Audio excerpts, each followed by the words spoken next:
ஆடிபிளா இருக்குங்களா? Yes. Okay. Good evening. Video share ஆகுதா? எந்த பிரச்சனையும் இல்லை இல்லையா? ஸ்ட்ரீமிங்ல and audio quality anything?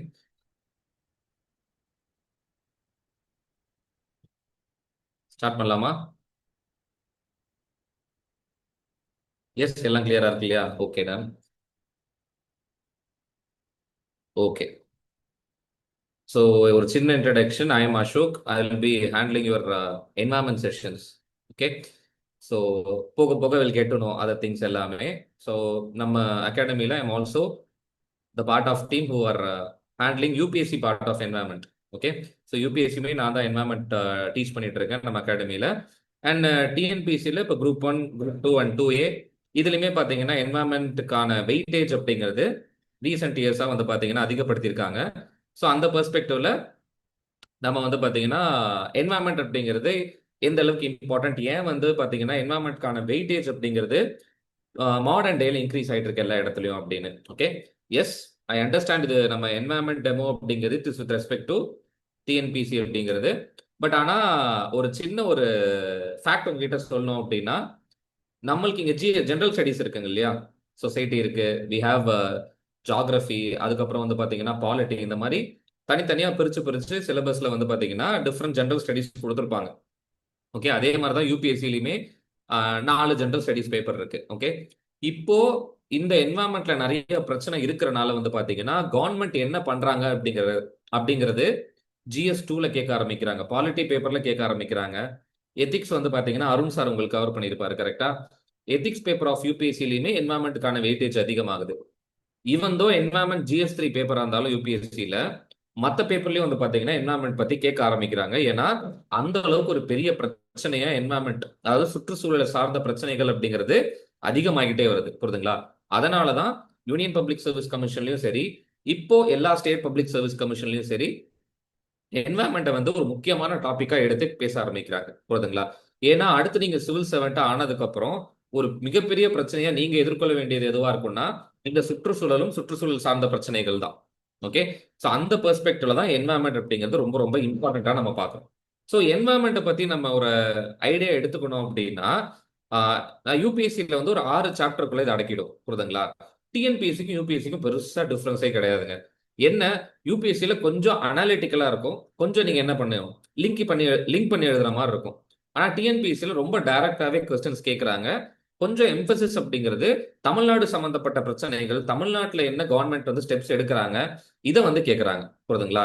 So அதனால வந்துட்டு கொஞ்சம் அந்த அந்த மாறுதல்களை மட்டும் நம்ம பார்த்துக்கிட்டா போதும். ஸோ தட் நம்மளால ஈஸியாக என்ன பண்ண முடியும்னா என்வாயன்மெண்ட்ல வந்து ஸ்கோர் பண்ண முடியும். ஓகே. ரொம்ப சின்ன ஏரியா தான். ஏன்னா நான் கொஸ்டின்ஸுமே உங்களுக்கு ரெஃபரன்ஸுக்கு நம்மளோட டெமோவோட எண்ட்ல போட்டிருக்கேன். லாஸ்ட் 2 இயர்ஸ்ல என்னென்ன மாதிரி என்வாயன்மெண்ட்ல கொஸ்டின் கேட்டிருக்காங்க அப்படிங்கிற மாதிரி. ஸோ அதை பார்த்தா நம்மளுக்கு கிளியர் கட்டா ஒரு ஐடியா வந்துடும் எப்படி எழுதணும்னு சொல்லிட்டு. எஸ். ஸோ நம்ம ஸ்டார்ட் பண்ணலாம்னு நினைக்கிறேன். ஸோ பேசிக்கா என்வாயன்மெண்ட்டை பத்தி ஒரு டீடைல் சொல்லணும் அப்படின்னா நம்ம டிஎன்பிஎஸ்சியில் வந்துட்டு குரூப் 1ல வந்து பாத்தீங்கன்னா பேப்பர் 4, அதாவது ஜெனரல் ஸ்டடீஸ் 3ல தான் என்வாயன்மெண்ட்டை பத்தி நம்மளுக்கு ஒரு சிலபஸ் வந்து கொடுத்துருக்காங்க. கிட்டத்தட்ட 75 மார்க் இதுல வந்துட்டு கேள்வி வருது. யூபிஎஸ்சியில என்ன சிலபஸ் இருக்கோ அதை தான் கன்சாலிடேட் பண்ணி டிஎன்பிஎஸ்சிலையும் வச்சிருக்காங்க. என்ன அடிஷ்னலா டிசாஸ்டர் மேனேஜ்மெண்ட் போர்ஷனை வந்து சேர்த்திருக்காங்க. புரியுதுங்களா? ஸோ நம்ம என்வாயன்மெண்ட் மட்டும் படிக்க போறது கிடையாது. டிசாஸ்டர் இப்போ அதிகமாயிட்டு இருக்கு பாருங்க. இப்போ இடுக்கியில பார்த்துருப்பீங்க, மழை ரொம்ப அதிகமா இருக்கு அப்படிங்கிற மாதிரி. நார்த் இந்தியாவில் வந்து பாத்தீங்கன்னா இந்த ஹிமாலயன் ஸ்டேட்ஸ் இருக்கு இல்லையா? ஸோ உத்தரகாண்ட்ல இருந்து ஆரம்பிச்சு ஹிமாச்சல் பிரதேஷ், அங்க வருஷம் ஃபுல்லா ஏதாவது ஒரு டிசாஸ்டர் நடந்துகிட்டே தான் இருக்கு. ஸோ அந்த டிசாஸ்டர் எப்படி மேனேஜ் பண்றாங்க? இதே தமிழ்நாடு பெர்ஸ்பெக்டிவ் எடுத்துக்கிட்டீங்கன்னா இந்த கடலோர மாவட்டங்கள்ல சீ லெவல் ரைஸ் ஆகுது. அதே மாதிரி வந்து பாத்தீங்கன்னா கடல் சீற்றத்தினால வந்து பாத்தீங்கன்னா நிறைய எரோஷன் நடக்குது, அந்த பிரச்சனைகள், அதிகமான சைக்ளோன்ஸ் வர ஆரம்பிக்குது. இது எல்லாத்தையும் கவர்மெண்ட் எப்படி வந்து கட்டுக்குள்ள எடுத்துட்டு வராங்க அப்படிங்கிற பெர்ஸ்பெக்டிவ் நம்ம பார்க்கணும். ஓகே. ஸோ அதுதான் யூபிஎஸ்சிக்கும் இங்க இருக்க சிலபஸ்க்கும் இருக்கிற அந்த வேறுபாடை நான் பார்க்குறேன். ஓகே. அண்ட் லாஸ்ட்லி நம்ம கொஸ்டின் பேட்டர்ன் அனலைஸ் பண்ணதுல 3 விதமா கொஸ்டின் வந்துட்டு அவங்க கேட்டிருக்காங்க. புரியுதுங்களா? ஒன்னு அனாலிட்டிக்கல் கொஸ்டின், அதாவது ஒரு விஷயத்தை அனலைஸ் பண்ணுங்க. இப்போ ஃபார் எக்ஸாம்பிள் கிளைமேட் சேஞ்சோட இம்பாக்ட், அதாவது காலநிலை மாற்றம் வந்து நம்மளோட பருவமழை எப்படி பாதிக்க செஞ்சிருக்கு, அதாவது மான்சூன் பேட்டர்ன் எப்படி அஃபெக்ட் பண்ணிருக்கு அப்படிங்கிற மாதிரி கேட்டிருக்காங்க. ஓகேங்களா? அப்போ இந்த இடத்துல காலநிலை மாற்றம்னால ஏற்படுற அந்த உபாதைகள். அதனால வந்து பாத்தீங்கன்னா எப்படி வந்து இந்த மான்சூன் அப்படிங்கிறது அஃபெக்ட் ஆகுது. ஓகே, ஏன்னா தமிழ்நாட்டுல வந்து 2 மான்சூனுமே நம்ம பார்ப்போம். சவுத் வெஸ்ட் மான்சூனும் இருக்கு ஜூன் ஜூலைல. இப்போ சென்னையில வந்து பாத்தீங்கன்னா நார்த் ஈஸ்ட் மான்சூன் ஸ்டார்ட் ஆயிடுச்சு. அப்போ இந்த 2 மான்சூனையும் டிபெண்ட் பண்ணி தான் தமிழ்நாடு இருக்கு. அப்ப இந்த 2 மான்சூனுமே கிளைமேட் சேஞ்சுக்கு ஏத்த மாதிரி மாறுறனால மக்கள் வந்து அக்ரிகல்ச்சர்ல இருந்து ஆரம்பிச்சு விவசாயம், அதுல இருந்து ஆரம்பிச்சு வந்து பாத்தீங்கன்னா எல்லா இடத்துலயுமே பாதிப்புக்கு உள்ளாகுறாங்க. ஸோ அந்த பெர்ஸ்பெக்டிவ்ல அனலிட்டிக்கல் கொஸ்டின் கேட்கறாங்க ஃபர்ஸ்ட். ரெண்டாவது, சிலபஸ்ல இருக்கிறத அப்படியே டைரக்டா கேட்கறாங்க. ஸோ அந்த மாதிரி கொஸ்டின்ஸும் நம்ம டிஎன்பிசில கேட்டிருக்காங்க. அண்ட் மூணாவது, இந்த விஷயத்த கட்டுக்குள்ள எடுத்துட்டு வர்றதுக்கு, இந்த விஷயத்த ப்ரிவென்ட் பண்றதுக்கு கவர்மெண்ட் என்ன மாதிரி நடவடிக்கை எடுக்கிறாங்க, இதுதான் தேர்ட். புரியுதுங்களா? அப்போ நம்மளோட என்டையர் அப்ரோச் டுவர்ட்ஸ் என்வாயன்மெண்ட் இதை நம்ம எப்படி வச்சுக்கலாம்னா, ஃபர்ஸ்ட் ஆஃப் ஆல் என்வாயன்மெண்ட் எப்படி இருக்கு, இதுதான் பேசிக் அண்டர்ஸ்டாண்டிங். புரியுதுங்களா? அதாவது இக்காலஜினா என்னது, இக்கோசிஸ்டம்னா என்னது, பயோடைவர்சிட்டின்னு ஒரு விஷயம் கேள்விப்பட்டிருப்பீங்க. ஓகே, பல்லுயிரியல் அப்படின்னு அப்படிங்கிற மாதிரி ஒரு வார்த்தை கேள்விப்பட்டிருப்பீங்க. கரெக்டா? பயோடைவர்சிட்டி இதெல்லாம் எப்படி இருக்கு, இது ஏன் நம்மளுக்கு இம்பார்ட்டன்ட். புரியுதுங்களா? ஒரு மனிதனா இந்த இயற்கையில சார்ந்து நம்ம எப்படி வாழ்ந்துட்டு இருக்கோம், இந்த இயற்கை நம்மளுக்கு என்னென்னலாம் கொடுக்குது அப்படிங்கிற அண்டர்ஸ்டாண்டிங் தான் ஃபர்ஸ்ட் ஸ்டெப். இதுதான் ஃபவுண்டேஷன். புரியுதுங்களா?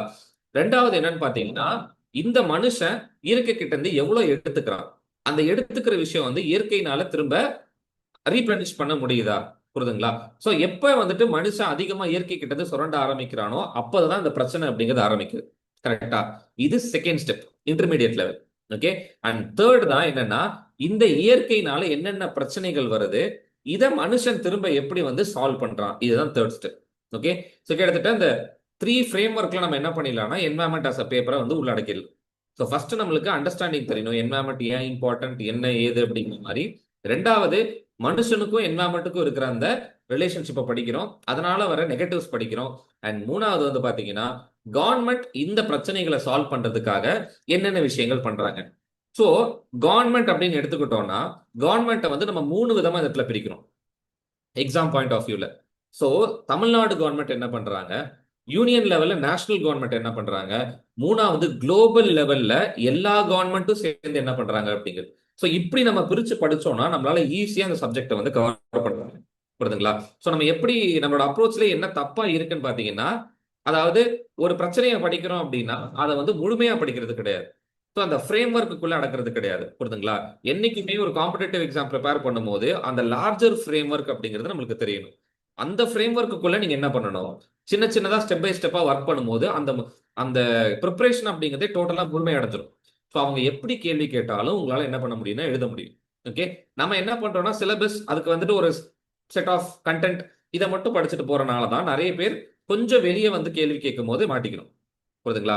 ஸோ இதுதான் பேசிக்கான இன்ஃபர்மேஷன் என்வாயன்மெண்ட்டை பொறுத்த வரைக்கும். ஓகே, ஸோ நம்மளோட கிளாஸ் அப்படிங்கிறத வந்து பாத்தீங்கன்னா 7 பில்லர் ஃப்ரேம் ஒர்க் நான் பிரிச்சிருக்கேன். 7 பில்லர்ஸ். ஓகே, ஸோ அந்த 7 பில்லர்ஸ் தான் குரூப் 1க்கு நம்மளுக்கு இருக்கிற சிலபஸ். ஸோ குரூப் 1 குரூப் 2 ரொம்ப பெரிய டிஃபரன்ஸ் கிடையாது சிலபஸ்க்கு. குரூப் 2ல வந்து பாத்தீங்கன்னா கொஞ்சம் டீடைலா ஒரு 4-5 வார்த்தைகள் எக்ஸ்ட்ரா கொடுத்துருக்காங்க. அது எல்லாமே இன்க்ளூசிவா தான் நான் இங்க நடத்திடுவேன் உங்களுக்கு. புரியுதுங்களா? So starting with first ecosystem. இக்கோசிஸ்டம்னா என்னன்னா சுற்றுச்சூழல் அமைப்பு அப்படின்னு சொல்லுவாங்க. ஓகே, சொல்லுங்க. ஓகே, சுற்றுச்சூழல் அமைப்பு அப்படிங்கறத தான் நம்ம ஈகோசிஸ்டம் அப்படின்னு சொல்லுவோம். ஓகே, அதாவது பேசிக்கா ஈகோசிஸ்டம்னா என்னது, என்வாயன்மெண்ட்னா ஃபர்ஸ்ட் ஆஃப் ஆல் என்னது, ஹாபிட்டாட்னா என்னது, ஓகே, அதுக்கப்புறம் எக்காலஜினா என்னது. ஸோ இதை பத்தியெல்லாம் ஏன் படிக்கணும். ஓகே, இந்த எக்கோசிஸ்டம் கவர்ன் பண்றதுக்கு 2 விஷயம் நம்ம பார்ப்போம். புரியுதுங்களா? நியூட்ரியன்ட்னா என்னது, எனர்ஜினா என்னது. இந்த ரெண்டை வச்சு ஒரு உயிர் அப்படிங்கிறது எப்படி உருவாகுது, அந்த உயிர் தன்னைத்தானே எப்படி வந்து பாத்தீங்கன்னா சஸ்டைன் பண்ணி எடுத்துட்டு போகுது, இந்த விஷயம்லாம் எக்கோசிஸ்டம் அண்டர்ஸ்டாண்ட் பண்ணும். இதுதான் ஃபண்டமெண்டல்ஸ் ஆஃப் என்வாயன்மெண்ட். புரியுதுங்களா? இது நல்லா புரிஞ்சுட்டாலே, ஏன்னா இதுல இருந்து கேள்வி கேட்கறாங்க. ஓகே, இக்கோசிஸ்டம் சர்வீசஸ் நம்மளுக்கு சிலபஸ்ல ஒரு பகுதி இருக்கு, அதுல இருந்து வந்து பாத்தீங்கன்னா கேள்வி வந்திருக்கு. ரெண்டாவது வந்து பாத்தீங்கன்னா உயிர் அப்படிங்கிற விஷயம் வந்து பாத்தீங்கன்னா ஒரே ஃபார்ம்ல இருக்கிறது கிடையாது. மனுஷன் மட்டும்தான், மான் மட்டும்தான், சிங்கம் மட்டும்தான் நம்ம உலகத்துல பாக்குறது கிடையாது. எத்தனையோ பல விதமான உயிர்களை உள்ளடக்கியதுதான் இந்த பிளானட். கரெக்டா? அப்போ எவ்வளவு டிஃபரெண்ட் ஸ்பீஷிஸ் இருக்கு இல்லையா? ஆனா இந்த ஒவ்வொரு ஸ்பீஷிஸ்க்கும் ஒரு தனித்தன்மை இருக்கும். அதுக்குன்னு இந்த சுற்றுச்சூழல் அமைப்புல ஒரு ரோல் இருக்கும். இப்போ ஒரு ஹனிபி எடுத்துக்கிறீங்கன்னு வைங்களேன். ஹனிபி ஹனிபியோட ரோல் நம்ம என்னன்னு சொல்லுவோம், பாலினேஷன் அப்படின்னு சொல்லுவோம். ஸோ அப்போ ஒரு மகரந்த சேர்க்கை கரெக்டா, ஒரு பூலேருந்து இன்னொரு பூக்கு வந்து பாத்தீங்கன்னா அந்த மகரந்தத்தை எடுத்துட்டு போய் சேர்க்கறனாலதான் உங்களுக்கு ஃபுட் ப்ரொடக்ஷனே நடக்குது. ஹனிபி இல்லாம போயிடுச்சுன்னா என்ன ஆகும்? கீஸ்டோன் ஸ்பீசிஸ் அப்படின்னு சொல்லுவோம் கரெக்டா. ஹனிபி இல்லாம போயிடுச்சுன்னா மொத்த எக்கோசிஸ்டமும் கொலாப்ஸ் ஆயிடும் கரெக்டா. அந்த மாதிரி ஒவ்வொரு உயிரினத்துக்கும் வந்து பாத்தீங்கன்னா அந்த எக்கோசிஸ்டமை பேலன்ஸ் பண்றதுக்குன்னு ஒரு ரோல் இருக்கும். இயற்கையே அந்த ரோலை கொடுத்துருக்கும். இதுதான் இத்தனை million years of evolution. Okay. So அப்போ அந்த பல்லுயிர் தன்மையை பத்தி படிக்கிறது. ஒவ்வொரு ஸ்பீசிஸும் ஏன் இம்பார்ட்டன்ட் புரியுதுங்களா. அப்போ பயோடைவர்சிட்டி. மூணாவது பொல்யூஷன். பொல்யூஷன் கிளைமேட் சேஞ்ச் அப்படிங்கிறது வந்து பாத்தீங்கன்னா நம்மளால உருவான பிரச்சனைகள். ஃபர்ஸ்ட் ரெண்டு பேசிக்ஸ், இக்கோசிஸ்டம் பயோடைவர்சிட்டி. அடுத்த ரெண்டு வந்து பாத்தீங்கன்னா நம்மளால உருவாகிற பிரச்சனை. இயற்கையை நம்ம மாசுபடுத்துறோம். இயற்கையை மாசுபடுத்துறனாலையும் நம்மளோட நிறைய ஆக்டிவிட்டிஸ்னாலையும் வந்து பாத்தீங்கன்னா பூமி வெப்பமடையுது அப்படின்னு சொல்றாங்க. ஓகே. அதாவது 120 வருஷம், ஒரு 150 வருஷத்துக்கு முன்னாடி நம்மளோட அட்மாஸ்பியர்ல கார்பன் டை ஆக்சைடோட அளவு எவ்வளவு இருந்துச்சு பாத்தீங்கன்னா ஒரு 240 பார்ட்ஸ் பெர் மில்லியன் அப்படின்னு சொல்லுவோம். ஓகே. 240 ppm அப்படிங்கிற மாதிரி. இப்போ இந்த காலகட்டத்துல இந்த 150 வருஷத்துல நிறைய இண்டஸ்ட்ரீஸை உருவாக்கி நிறைய 2 வீலர்ஸ் 4 வீலர்ஸ் இதெல்லாம் நம்ம டிரைவ் பண்ணிட்டு போறோம் இல்லையா. இதுல இருந்து வெளியில வர புகையா இருக்கட்டும், இதெல்லாம் கார்பன் டை ஆக்சைடை ரிலீஸ் பண்ணி இந்த காலகட்டத்தில், அதாவது இன்னைக்கு நான் படிக்கும் போது பேப்பர்ல 423 பார்ட்ஸ் பெர் மில்லியன் அவ்வளோ கார்பன் டை ஆக்சைடு இன்க்ரீஸ் ஆயிடுச்சு சுற்றுச்சூழல்ல. இதனால வந்து பாத்தீங்கன்னா பூமி வெப்பமடைய ஆரம்பிக்குது. பூமி வெப்பமடைகிறனால அதனால உங்களுக்கு என்ன ஆகுதுன்னா காலநிலை மாற்றம் வருது. இந்த டிஃபரன்ஸே நிறைய ஸ்டூடெண்ட்ஸ்க்கு தெரியறது கிடையாது. பூமி வெப்பமடைதல் தான் முதல் பிரச்சனை, குளோபல் வார்மிங் அப்படின்னு சொல்லுவோம். இந்த பூமி வெப்பமடைதல்னால நிறைய பிரச்சனைகள் வருது இல்லையா. கிளேஷியர்ஸ், பனிப்பாறைகள் உருகுதுன்னு சொல்றோம், சீ லெவல் ரைஸ் ஆகுதுன்னு சொல்றோம், இயற்கை சீற்றங்கள் அதிகமாகுதுன்னு சொல்றோம் இல்லையா.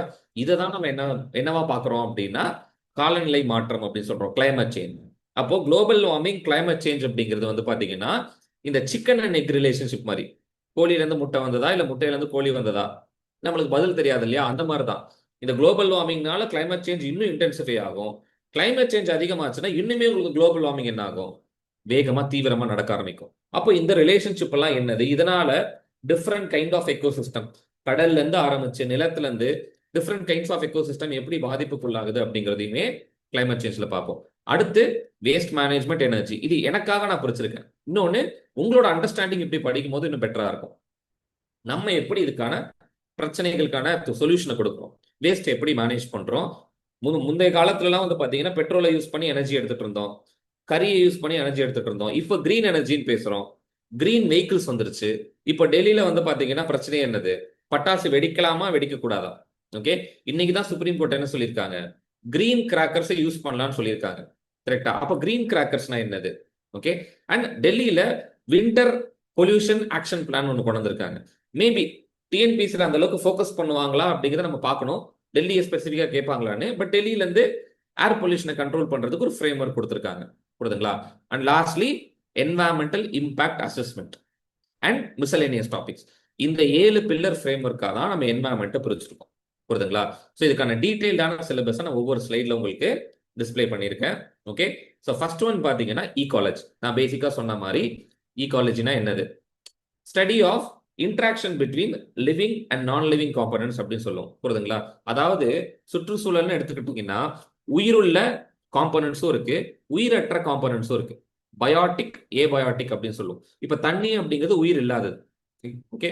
அதுக்காக தண்ணி வேணாம்னு நம்ம சொல்ல முடியாது, தண்ணி இருந்தாதான் நம்மளால உயிர் வாழ முடியும் கரெக்டா. அப்ப ஏதோ ஒரு வகையில இந்த உயிருள்ள விஷயங்களும் உயிரற்ற விஷயங்களும் ஒன்னோட ஒண்ணு என்ன ஆகும், இன்ட்ராக்ஷன்ல இருந்துகிட்டே இருக்கும். இதை பத்தி படிக்கிறதா பேசிக்கா இக்காலஜின்னு சொல்லுவோம். ஓகே. இந்த இன்ட்ராக்ஷன் இருக்கிறனாலதான் ஒரு எக்கோசிஸ்டம்ல உயிர் அப்படின்னு ஒரு விஷயத்தையும் நம்மளால பார்க்க முடியுது. அப்போ இந்த ecology it governance the ecosystem அப்படின்னு சொல்லுவோம். அப்ப இந்த எக்கோசிஸ்டமோட காம்பனன்ட்ஸ் என்னது, இதுக்குள்ள இருக்க ரிலேஷன்ஷிப் என்னது, எப்படி ஒரு பாலைவனம் மாதிரி இருக்க ஏரியால வந்து பாத்தீங்கன்னா நாளடைவுல ஒரு காடு உருவாகுது, எப்படி ஒரு பாறையில இருந்து வந்து பாத்தீங்கன்னா காடு உருவாகுது, இது எல்லாத்தையுமே இதுக்குள்ள நம்ம பார்ப்போம், புரியுதுங்களா. இது ஃபர்ஸ்ட் பேசிக்ஸ். எக்காலஜிக்கல் சக்சஷன் அப்படின்னா என்னன்னா, லெட் அஸ் அஸ்யூம் ஊர் பக்கத்துல ஒரு காடு இருக்கு. இந்த காட்டை நீங்க என்ன பண்ணிடுறீங்கன்னா அழிச்சிடுறீங்க, புரியுதுங்களா. ஒரு 30 வருஷம் கழிச்சு போய் பாத்தீங்கன்னா திரும்ப அந்த காடு க்ரோ ஆயிருக்கும் கரெக்டா. எதுவுமே டிஸ்டர்பன்ஸ் நீங்க பண்ணல அப்படின்னா. ஏன்னா திரும்ப புல்லுல இருந்து ஆரம்பிச்சு அதுக்கப்புறம் சின்ன சின்ன செடிகள் வளர்ந்துருக்கும், செடியில இருந்து அதுக்கப்புறம் வந்து பாத்தீங்கன்னா ஒரு பெரிய ஒரு மரம் வளரும், அப்படியே ஒரு காடு எஸ்டாப்ளிஷ் ஆயிடும். இந்த ப்ராசஸ் தான் எக்காலஜிக்கல் சக்சஷன் அப்படின்னு சொல்லுவோம். இந்த சக்சஷன் அப்படிங்கிற வார்த்தை ஹிஸ்டரியில கேள்விப்பட்டிருப்போம். அதாவது ஒரு ராஜா இருப்பாரு, அடுத்து சக்சஷன்ல அவரோட பையன் வருவார் அப்படிங்கிற மாதிரி அடுத்தடுத்து. கரெக்டா? அப்ப இது எப்படி நடக்குது?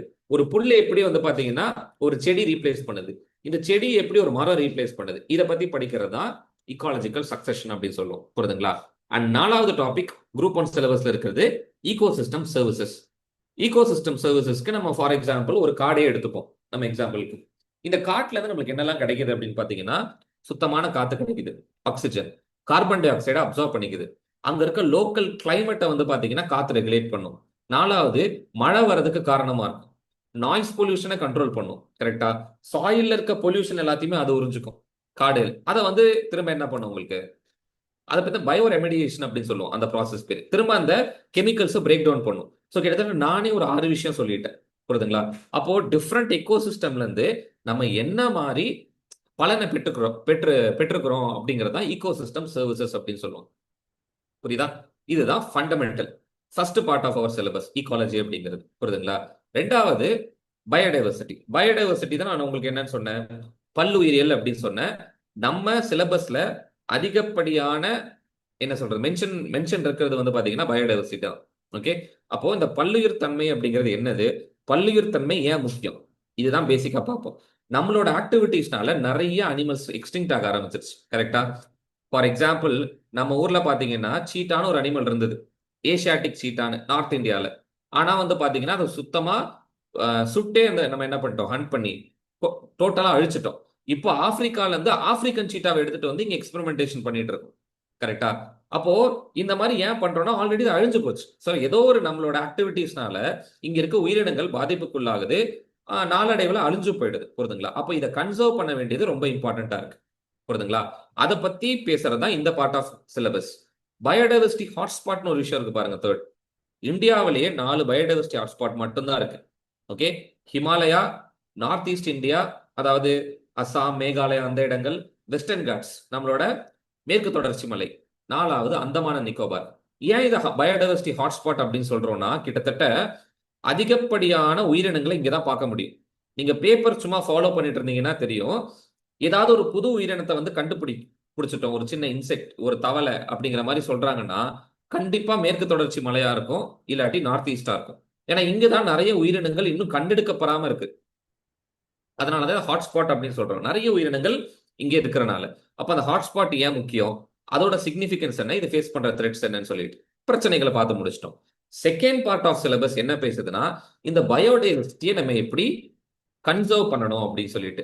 இதுலயே 2 வகை அவங்களே கொடுத்துட்டாங்க, in situ conservation, exit conservation.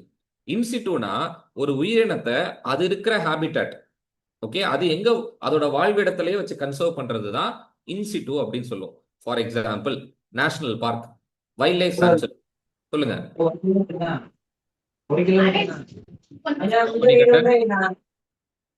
Okay, so அப்போ இந்த இடத்துல வந்து பாத்தீங்கன்னா இன்சிட்டு அப்படிங்கிறது அதோட வாழ்விடத்திலேயே வச்சு அதை கன்சர்வ் பண்றது. National park, wildlife sanctuary, reserve forest, இதெல்லாம் இன்சிட்டு கீழே வரும். எக்ஸிட்டு கன்சர்வேஷன் என்னன்னா, அந்த அந்த வாழ்விடத்துல அதை விட்டா இதுக்கு மேல அதனால சர்வே பண்ண முடியாது, ரொம்ப கம்மியான பாப்புலேஷன் தான் இருக்கு. அப்போ நம்மளா ஆர்டிபிஷியலா ஜூ மாதிரி கட்டி அதுக்குள்ள வச்சு என்ன பண்ணுவோம், கன்சர்வ் பண்ணுவோம். ஓகேங்களா? ஜூ நல்ல ஒரு எக்ஸாம்பிள் எக்ஸிட்டு கன்சர்வேஷனுக்கு. புரியுதுங்களா? இத 2 டைம் கேட்டிருக்காங்க குரூப் 1ல.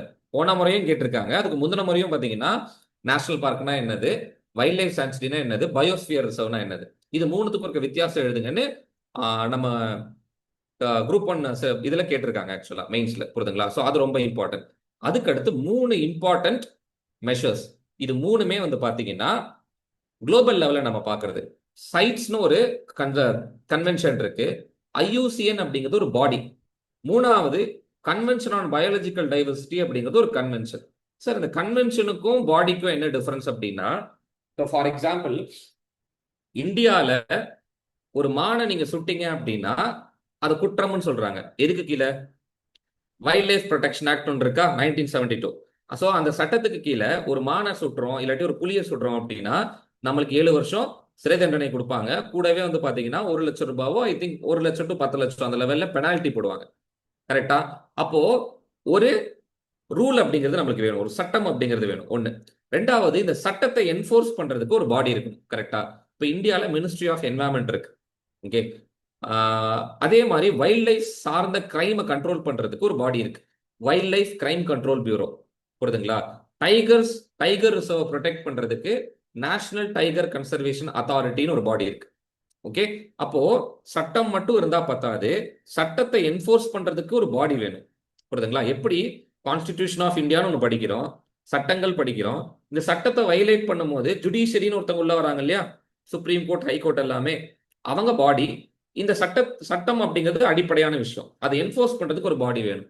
அதே மாதிரி தான் குளோபல் லெவல்ல ஃபர்ஸ்ட் ஒன் பாருங்க, சைட்ஸ் இருக்கு பாருங்க, convention on international trade. Okay. இப்போ நீங்க சென்னையில இருக்கீங்க, இல்ல எந்த ஊர்ல வேணாலும் இருக்கலாம், எல்லா ஊர்லயும் அக்வேரியம் இருக்கும். இந்த அக்வேரியம்ல பாத்தீங்கன்னா பல வண்ண மீன்கள் நம்ம பார்க்க முடியும். எல்லா வண்ண மீன்களும் நம்ம ஊர் சேர்ந்த மீன் நினைக்கிறீங்களா? கிடையாது. வெளிநாட்டுல இருந்து நிறைய மீன்கள், பறவைகள் இது எல்லாத்தையுமே என்ன பண்றாங்க, பெட் ட்ரேடுக்காக எக்ஸ்போர்ட் பண்ணி இம்போர்ட் பண்றாங்க. ஸோ இந்த பெட் ட்ரேட் அப்படிங்கிறது ரொம்ப ரொம்ப அன்ரெகுலேட்டட். புரியுதுங்களா? அமேசான் மாதிரி இருக்க காடுகள்ல நிறைய வகையான விலங்குகள் பார்க்க முடியும், ரொம்ப அற்புதமா இருக்கும், பார்க்க கலர்ஃபுல்லா இருக்கும் எல்லாமே. இதை அங்கிருந்து ஸ்மகிள் பண்ணி எடுத்துட்டு வராங்க. அப்போ அதோட டிமாண்ட் வந்து சில கண்ட்ரீஸ்ல அதிகமா இருக்கனால அங்க இருக்கிற அந்த பயோடைவர்சிட்டி ஸ்பாயில் ஆயிடும் இல்லையா? இப்ப நம்ம ஊர்ல இருக்க புலி எல்லாத்தையும் பிடிச்சு கொண்டு போய் வெளிநாட்டுக்கு வித்துட்டோம்னா எப்படி இருக்கும்? இங்க புலியே இருக்காது இல்லையா? அதே இது விஷயம் தான் இங்க நடந்துட்டு இருக்கு. இதை ப்ரிவென்ட் பண்றதுக்காக இருக்கிறது தான் சைட்ஸ் அப்படிங்கிற கன்வென்ஷன். புரியுதுங்களா? அதே மாதிரி ஐயூசிஎன் ஒரு பாடி இருக்கு. இவங்களோட வேலை என்னன்னா, குளோபல் லெவல்ல இந்த ஸ்பீஷீஸ் எல்லாம் எந்த அளவுக்கு த்ரெட்டண்டா இருக்கு, எவ்வளோ நம்பர்ஸ் வந்துட்டு வைல்ட்ல இருக்கு, ஓகேங்களா, இதை கணக்கெடுத்துட்டு இந்த ஸ்பீஷீஸ் வந்து ரொம்ப கிரிட்டிக்கலா இருக்கு, இந்த ஸ்பீஷீஸ் வந்து ஓரளவுக்கு நல்ல நம்பர்ஸ்லேயே இருக்கு, இதை ப்ரொடெக்ஷன் அவசியம் கிடையாதுன்னு சொல்றது தான் ஐயூசிஎன். அண்ட் ஓவராலா இந்த பயோடைவர்சிட்டியை ப்ரொடெக்ட் பண்றதுக்காக இருக்கிறது தான் கன்வென்ஷன் ஆன் பயாலஜிக்கல் டைவர்சிட்டி. இது மூணுமே குளோபல் லெவல்ல. புரியுதுங்களா?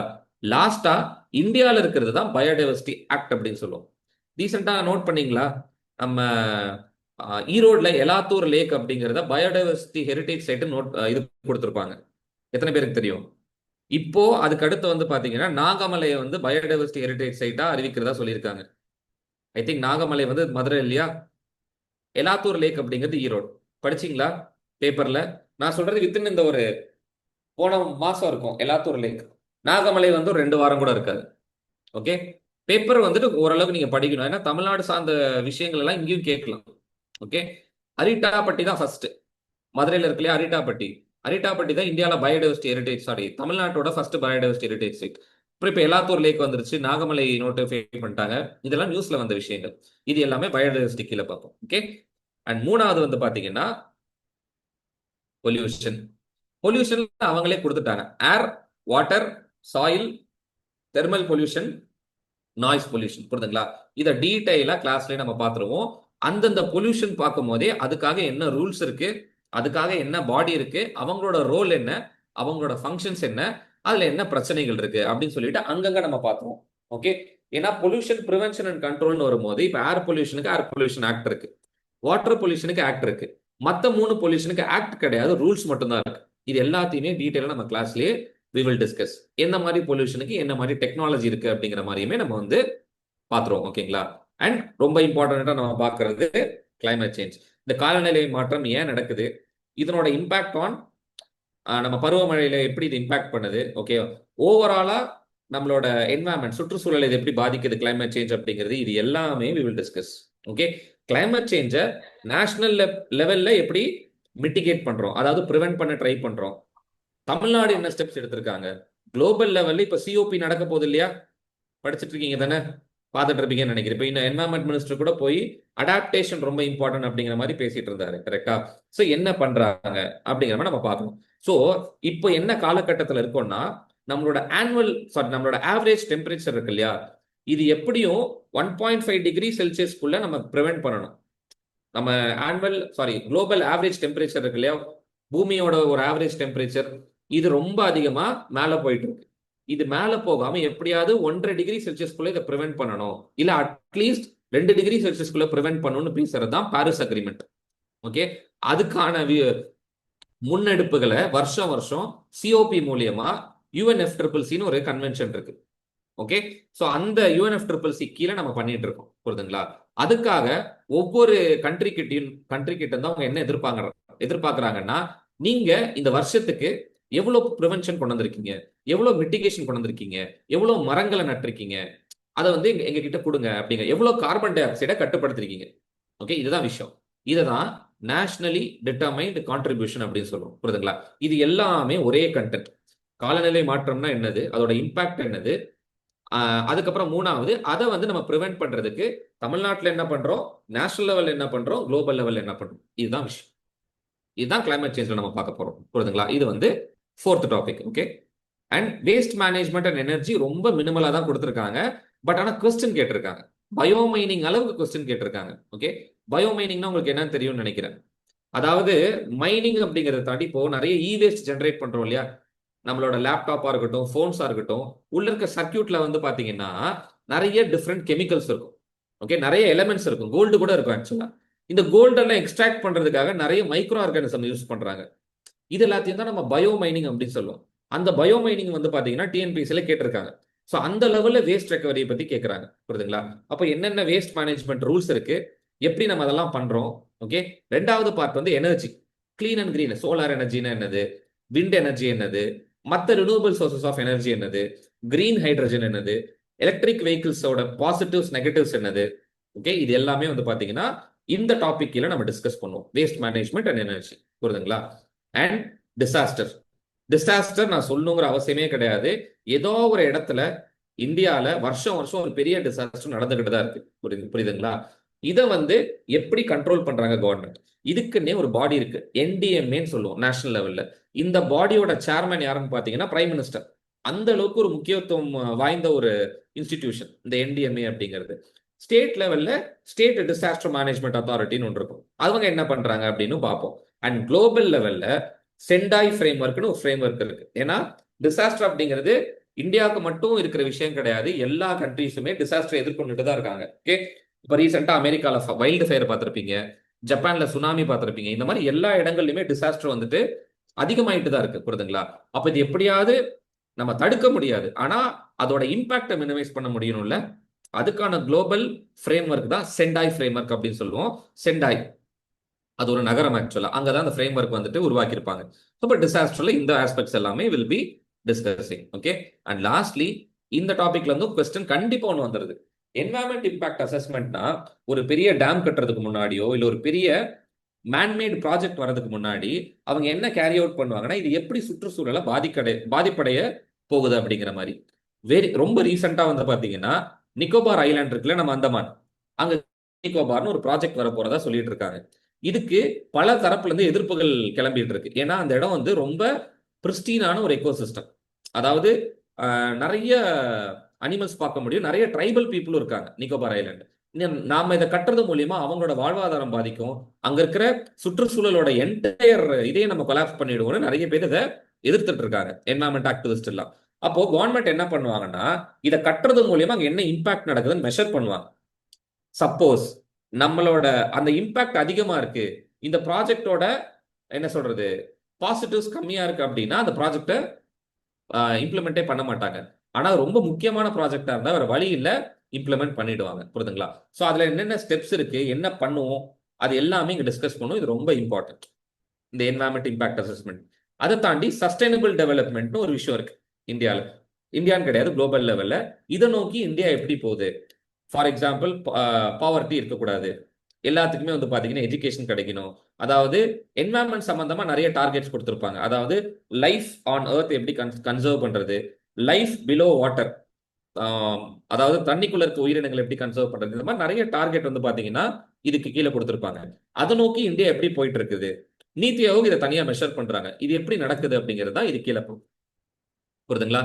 ஸோ இதுதான் நம்மளோட 7 பில்லர் ஃப்ரேம் ஒர்க். இதுல காமனா நீங்க பார்த்திருக்கிறது எல்லாமே நான் சொன்னது Tamil Nadu national level, international level, இந்த 3 லெவல்ல எப்படி நம்ம வந்து இன்புட் கொடுக்குறோம், இதை பேஸ் பண்ணி தான் நிறைய கொஸ்டினுமே நம்மளுக்கு கேட்டிருக்காங்க. புரியுதுங்களா? ஃபார் எக்ஸாம்பிள் நீங்களே பாருங்க, இது 2024 வந்து கொஸ்டின். ஓகே. இதுல என்ன கேட்டிருக்காங்கன்னா, ஃபர்ஸ்ட் கொஸ்டின் பாருங்க, கிகாலி அமெண்ட்மெண்ட் இன்டர்நேஷனல் லெவல்ல நடந்த ஒரு ஈவெண்ட். புரியுதுங்களா? ரெண்டாவது டைரக்டான கொஸ்டின், எப்படி மான்சூன் பேட்டர்ன் மாறிட்டு இருக்கு இந்தியாவில். இப்போ ஃபார் எக்ஸாம்பிள் பொங்கல் வரைக்கும் மழை பெய்யுது, முன்னாடி எல்லாம் கேட்டீங்கன்னா நம்ம போன ஜெனரேஷன் கிட்ட தாத்தா பாட்டி கிட்ட எல்லாம் அது வரைக்கும் மழை பெய்யுதுன்னு சொல்லவே மாட்டாங்க. ஆனா இப்ப மழை பெய்யும். ஓகே. மூணாவது மிஷன் லைஃப் ஸ்டைல். நேஷனல் லெவல்ல பிரைம் மினிஸ்டர் பேசின ஒரு ஸ்கீம் மிஷன் லைஃப் ஸ்டைல் அப்படிங்கிறது. நாலாவது கொஸ்டின் பாருங்க, சோலார் ஸ்கீம் ஆஃப் தமிழ்நாடு. அப்ப இந்த இடத்துல ஒரு பேட்டர்ன் உங்களுக்கு தெரியுது இல்லையா? அதாவது அந்த லெவல்ல கவர்மெண்ட் லெவல், ஸ்டேட் லெவல் என்ன பண்றாங்க, நேஷனல் லெவல், அதுக்கப்புறம் வந்து பாத்தீங்கன்னா இன்டர்நேஷனல் லெவல். திரும்ப அடுத்து வந்து பாருங்க, என்வாயன்மெண்ட் கிளியரன்ஸ், டைரக்ட் கொஸ்டின். அடுத்து பயோமைனிங், ரொம்ப ரொம்ப அன்எக்ஸ்பெக்டட் கொஸ்டின். புரியுதுங்களா? ஏன்னா அந்த லெவல்ல நம்ம சிலபஸ்ல வந்து குறியீடு கிடையாது. யூபிஎஸ்சியில் வந்துட்டு எப்படி வேணாலும் கேட்பாங்க. ஆனால் டிஎன்பிசியில் மோஸ்டா சிலபஸை ஸ்டிக் பண்ணி தான் கேள்விகள் வரும். ஆனால் வேஸ்ட் மேனேஜ்மெண்ட் வந்து இவ்வளவு தூரத்துக்கு எடுத்துட்டு போயிருக்காங்க. ஸோ டஃப்பான கொஸ்டின் பயோ மைனிங் அப்படிங்கிறது. அதுக்கு அடுத்து வந்து பாத்தீங்கன்னா national park, wildlife sanctuary. இதோட இம்பார்ட்டன்ஸ் என்னன்னு கேட்டிருக்காங்க. ரொம்ப சிம்பிளான கொஸ்டின். இன்சிட்டு கன்சர்வேஷன், எக்ஸிட்டு கன்சர்வேஷன்ல இருந்து. ஓகே. லிஸ்ட் த இம்பார்ட்டன்ட் சாங்சுரிஸ்னா இந்தியா மேப்பை வரைஞ்சு அதுல முக்கியமான வைல்ட் லைஃப் சாங்சுரிஸ் தமிழ்நாட்டில் கொஞ்சம் அதிகமா. இதை மட்டும் நம்ம வந்து மார்க் பண்ணிட்டோம் அப்படின்னா நல்ல மார்க் வந்திருக்கும். ஓகேங்களா? அடுத்து ரொம்ப பேசிக்கான கொஸ்டின், எக்கோசிஸ்டமோட காம்பனன்ட். நான் இப்போ சொன்னேன் இல்லையா, பயோட்டிக், உயிருள்ள விஷயங்கள், உயிரற்ற விஷயங்கள், இது ரெண்டு தான் நம்ம எக்ஸ்பிளைன் பண்ணி எழுதணும். அதோட ஃபங்க்ஷன்ஸ் என்னன்னு கேட்டிருக்காங்க. இது மட்டும்தான் 2024 வந்த டைரக்டான கொஸ்டின்ஸ். ஓகே. இந்த வருஷம் லெட்டஸ் வெயிட் அண்ட் வாட்ச் எப்படி கொஸ்டின்ஸ் கேட்கறாங்க அப்படிங்கிற மாதிரி. இதே 2023 எடுத்துக்கிட்டீங்கன்னா 2023ல கொஸ்டின்ஸ் இந்தியாவோட எனர்ஜி டிரான்சிஷன். அப்ப எனர்ஜில இருந்து கொஸ்டின் கேட்கறாங்க. அதாவது fossil fuel based energy, petrol, diesel, இதுல இருந்து எப்படி சோலார், விண்ட் எனர்ஜிக்கு இந்தியா மாறிட்டு இருக்கு. அப்ப நேஷனல் லெவல்லையும் நீங்க பேசணும், ஸ்டேட் லெவல்லையும் பேசணும். அப்பதான் உங்களுக்கு மார்க் வரும். ஏன்னா பிகாஸ் டிஎன்பிசி லெவல்ல நீங்க அப்பியர் ஆகிறோம். புரியுதுங்களா? ரெண்டாவது கொஞ்சம் கஷ்டமான கொஸ்டின், என்வாயன்மெண்ட் இம்பாக்ட் அசஸ்மெண்ட். நல்லா தரோவா படிச்சிருந்தீங்கன்னா இந்த கொஸ்டின் எழுதலாம். ஏன்னா அதுல இருக்கிற ஒரு ஸ்டெப் தான் இந்த இம்பாக்ட் ப்ரெடிக்ஷன். புரியுதுங்களா? இம்பாக்ட் ப்ரெடிக்ஷன்னா ஒரு டேமை கட்டுறது மூலியமா என்னென்ன இம்பாக்ட் ஆகும் நம்ம அன்னைக்கே சொல்ல முடியாது. டேம் கட்டி, ஃபார் எக்ஸாம்பிள் மகாராஷ்டிரால கொய்னான்னு ஒரு ஏரியா இருக்கு, ரிவர். இந்த கொய்னா ரிவர்ல கொய்னான்னு ஒரு டேம் கட்டுறாங்க.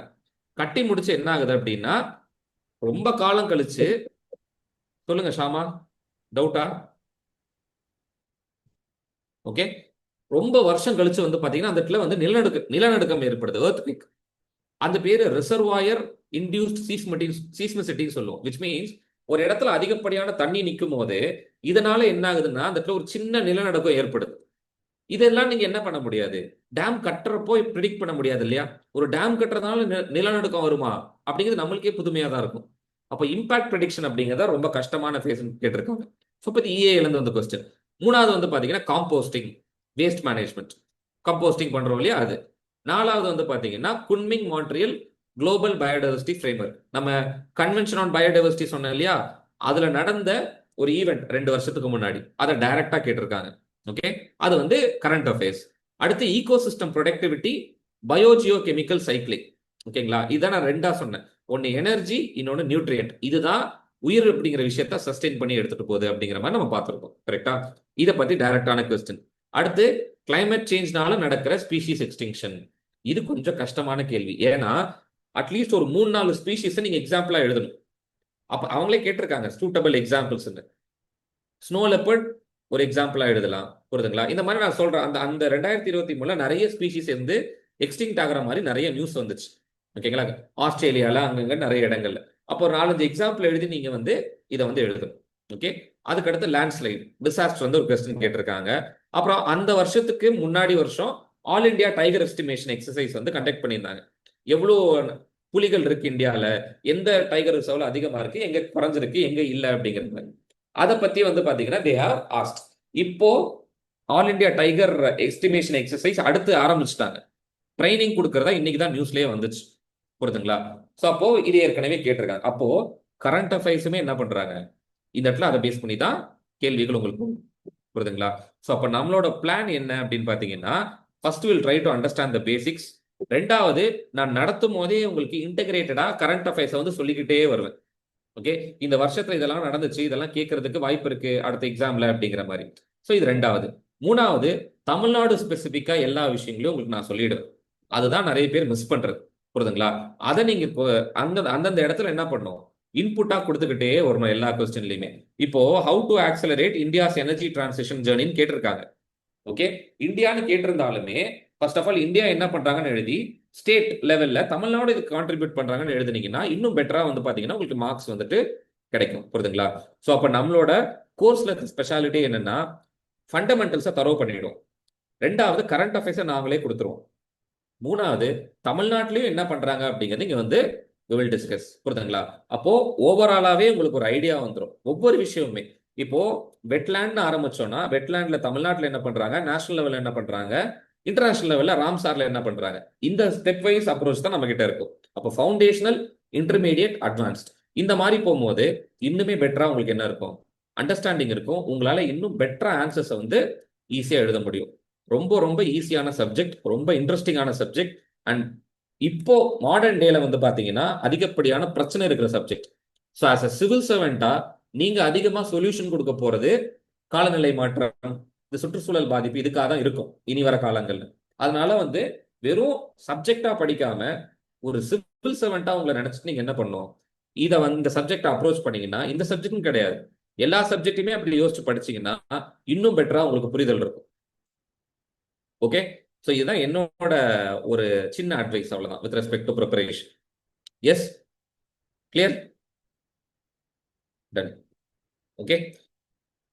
ஸோ அவ்வளவுதான் என்னோட சைட்ல இருந்து. உங்களுக்கு ஏதாவது டவுட்ஸ் இருந்தா யூ கேன் ஓப்பன் அப்.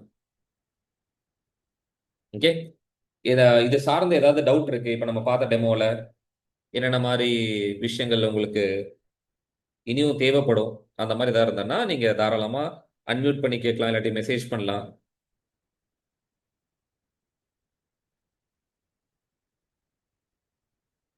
எந்த டவுட்டும் இல்லையா?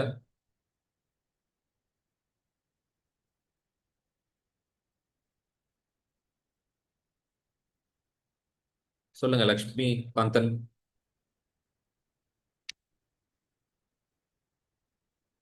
எஸ் லக்ஷ்மிகாந்தன், டவுட் ஏதாவது இருக்கா? அன்மியூட் பண்ணிருக்கீங்க. உங்களுக்கு டவுட் இல்லையா?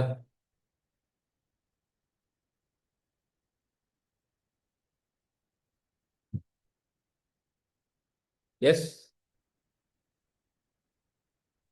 க்ளோஸ் பண்ணிக்கலாமா அப்போ?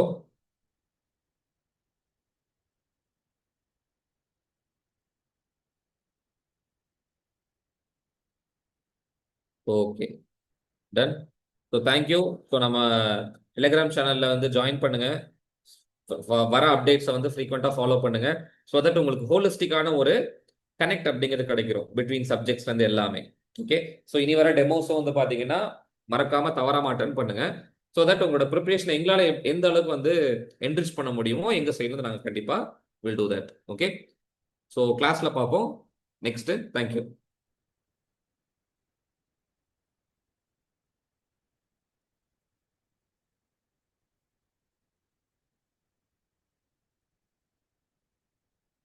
ஓகே. Thank you students.